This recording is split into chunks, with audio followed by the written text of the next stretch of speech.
Bismillahirrahmanirrahim. Assalamualaikum warahmatullahi wabarakatuh. Waalaikumsalam. Alhamdulillahirrabbilalamin wa bihi Alhamdulillahirrabbilalamin wassalatu wassalamu ala nabi Muhammadin wa ala alihi wa ashabihi wa man tabi'ahum bisanin layaumiddin amma ba'du. Alhamdulillah, pada salat subuh ini kita melanjutkan yaitu pembacaan kitab Adabul Muslim fil Yaumi wal Lailah. Nah, ini adalah kitab yang harusnya seorang muslim ketahui dan pahami, karena dalam kitab ini pasti akan dilakukan oleh setiap muslim setiap harinya, ya. Beda kita mempelajari zakat. Kalau zakat itu setahun sekali, mempelajari haji ya seumur hidup sekali. Nah, kalau adab seorang muslim ini adab setiap hari yang setiap hari harus diketahui dan akan dijalani. Termasuk adab bagaimana adab makan, adab minum, adab sholat, adab belajar, adab ketika di kamar mandi, ketika adab berbicara, adab ketika minta izin, ada adab ketika di jalan, adab mengucapkan salam. Nah, ini kan adab-adab setiap hari yang harus dilakukan. Kalau ini sampai tidak tahu ya aib bagi kita. Sedangkan kita sibuk mempelajari adab zakat, adab haji, padahal haji itu cuma setahun sekali, itu pun kalau bisa dilaksanakan. Nah, sekarang kita menginjak kepada adab tilawatil Quran, yaitu adab ketika kita berinteraksi dengan Al-Quran, yaitu membaca Al-Quran. Harus perlu diperhatikan. Yang pertama, ayakuna qari'ul Qur'ani ala wudu'in. Bagi orang yang membaca Quran, seyogyanya, sebaiknya, seharusnya, selazimnya dia itu harus dalam keadaan berwudu. Karena apa? Yang mau dibaca itu adalah kalamullah, yaitu kitab suci, namanya kitab suci. Namanya orang yang membaca harus dalam keadaan suci, ya, suci dari hadas kecil, hadas besar, ya, apalagi harus suci dalam hatinya, itu dari kesyirikan, dari kemunafikan, ya. Nah, orang yang membaca Quran harus dalam keadaan suci. Nah, membaca hadis juga gitu, belajar ilmu hadis, membaca Riyadhus Shalihin, Arba'in Nawawi, itu adalah kalam Rasulullah.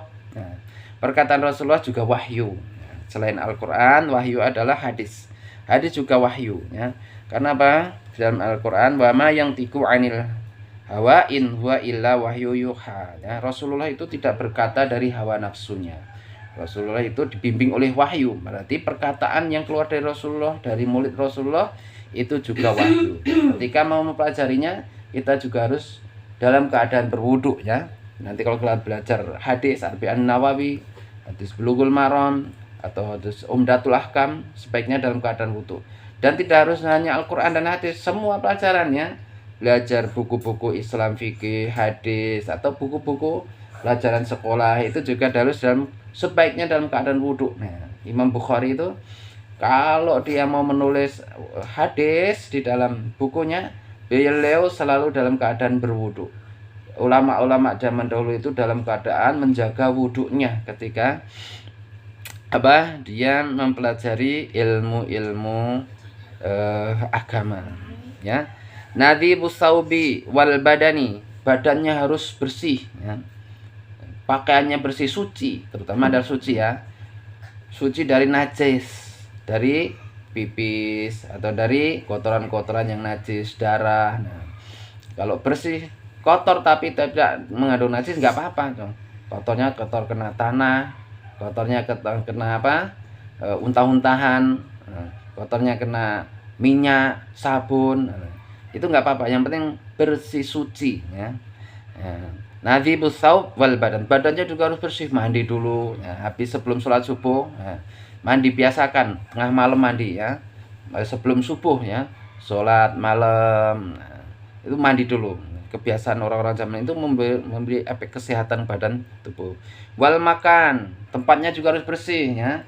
Tempatnya yang untuk majelis taklim bersih, kotor acak-acakan, ada makanan ciki-ciki, ada seperti ini aqua segala macam. Nah, itu harus bersih.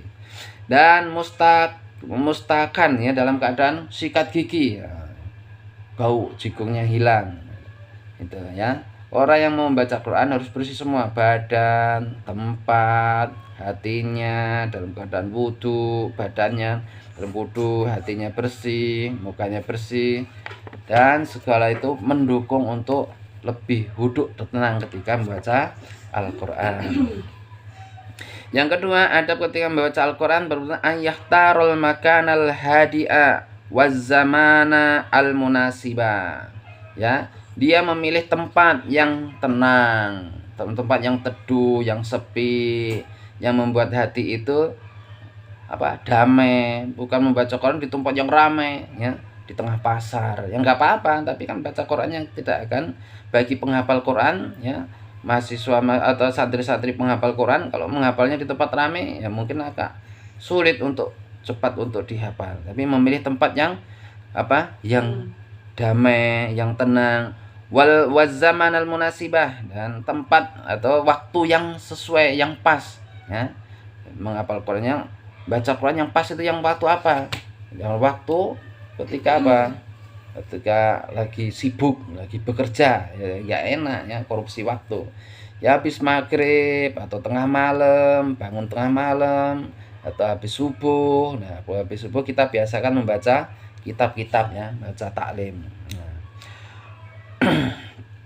Walidzalika ad'a ila istima'il himati wa safa'i qalbihi. Karena apa? Yang demikian itu akan membuat hatinya tenang, hatinya bersih, dan konsentrasinya itu lebih menyatu, ya.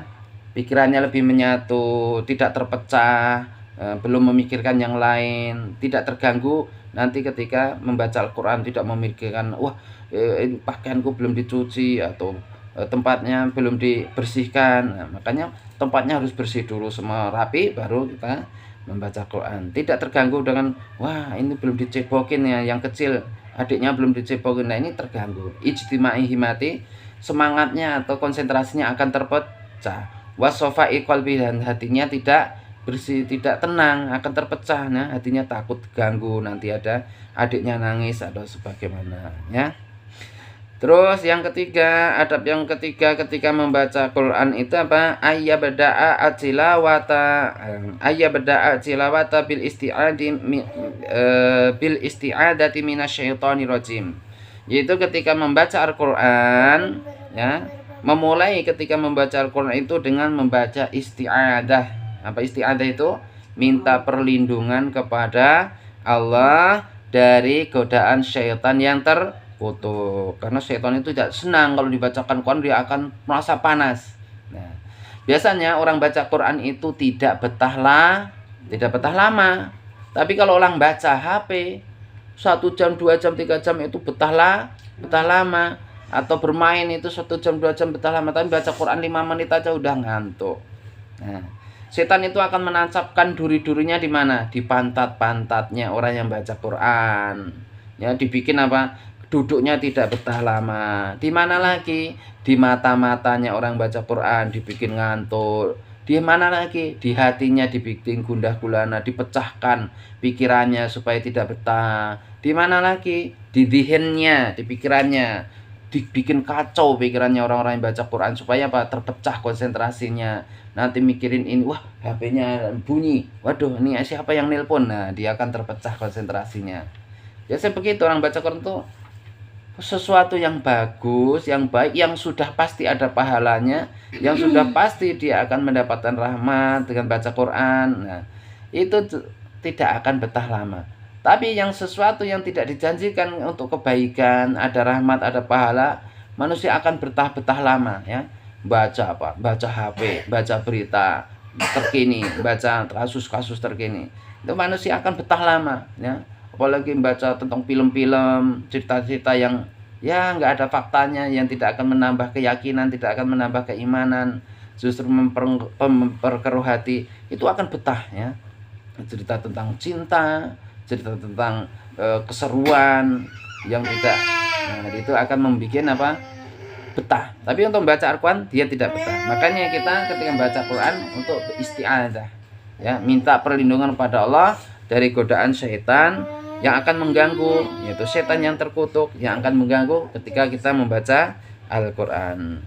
Summa bismillahi fi awali kulli suratin ada surat at-taubati, yaitu kemudian setelah membaca a'udzubillahi minasyaitonirrajim, ya, kemudian membaca bismillah, yaitu menyebut nama Allah, ya, meminta pertolongan pada Allah, karena ba di sini adalah ba isti'anah. bismi. Ya, baknya adalah bi isti'anah. Itu minta pertolongan pada Allah ya. Pada setiap surat ya, setiap surat kita ganti surat kita baca bismillahirrahmanirrahim. Dari surat Al-Falaq selesai, nah, pindah ke surat An-Nas kita baca bismillah. Dari An-Nas selesai, baca ke surat yang lainnya Al-Ikhlas, baca bismillah. Dari Al-Ikhlas selesai, pindah ke surat apa yang lainnya. Nah, itu harus membaca bismillah. Disunahkan begitu. Ada surat Taubah, kecuali ada surati boleh, surata boleh ya. Karena ada itu adalah akhwatnya illa, temannya si illa, harfu istitsna. Setelah ada boleh surat dibaca majrur, boleh dibaca nasab. Kecuali di depan ada itu ada ma masdariyah, itu wajib dibaca mansub surata. Kalau di sini kan nggak ada, berarti ada surati boleh ada surata ya. Ada surati taubati selain surat taubah ya. Surat apa? Surat taubah itu. Ya Al-Quran itu surat taubah. Ya, di surat keberapa itu? Nah, itu tidak diawali dengan bismillah atau surat baroah ya, termasuk surat baroah. Nah, itu tidak dianjurkan membaca bismillah, langsung saja ya, langsung saja. Liqauli ta'ala fa idza qara'tal qur'ana fasta'in billahi minasyaitonir rajim. Suratun Nahl ayatu 98.